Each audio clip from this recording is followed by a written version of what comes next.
bumalik tayo dito sa EA, sa Moto Shop, dahil meron naman tayong pyesa ng TRC na dala-dala. So ito siya, pakita ko sa inyo. Ito yung bagong labas ng TRC na fully adjustable shock na F technology. Ito yung F series na tinatawag. So ito siya. Ang kagandahan dito, magkabukod yung kanyang pang-adjust at saka yung canister. Siyempre, fully adjustable shock to. Ito yung rebound, ito yung preload, at saka ito yung compression. Oh, ayan.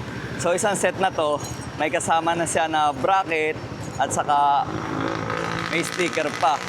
So ipapakabit natin yan dito para palitan natin ito. So ito yung nakakabit sa atin. Ayan, fully adjustable din to, pero ang adjustan nito andito sa likod.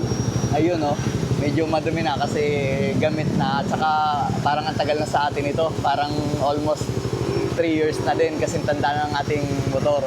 Mas maporma lang siyang tingnan dahil magkabukod yung preload at saka adjustan ng compression. Ito yung adjustan ng compression at saka ito yung adjustan ng preload.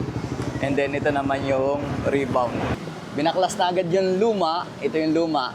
Wala pang ano to, walang diferensya to. So matagal na lang natin gamit at meron namang bagong labas sa TRC na itong sinasabi ko, kaya ikakabit natin para matry natin yung performance, 'di ba? Napakaganda oh. Sa box pa lang panalo na. Ang ganda ng packaging.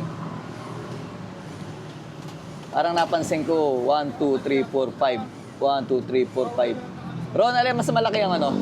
Alin mas malaki ang spring? Mas mataba na to. Mas mataba to, no? Kaya pala mas ano to, mas mahal ng konti. Saka di na siya na-adjust. Hindi na na-adjust. Hindi, dito na siya nag-a-adjust. Hindi na-adjust. Oo. Ayos. Kasi manual to, manual. Manual dito sa preload na pag-adjust. Dito naman, ito, parang hydraulic yung adjustan. Okay, salpak Ron. So ito na mga boss, after na ikabit ni Ron, ito yung kinalabasan ng itsura niya. O di ba? Parang same lang dun sa dati. Tapos nadagdagan lang nito. Yung dati dito yung adjustan, ngayon may panibago na siyang canister na hydraulic hose. At pag tinanggal natin yung stand, ganito siya maglaro. Alright. So sa ngayon, ito yung standard na settings niya. Tapos after ng ilang araw natin gamitin, mga siguro mga 50 km or mag-ride kayo, saka nyo siya i-adjust depende sa inyong timbang. Depende sa timbang ng rider kung gaano kabigat.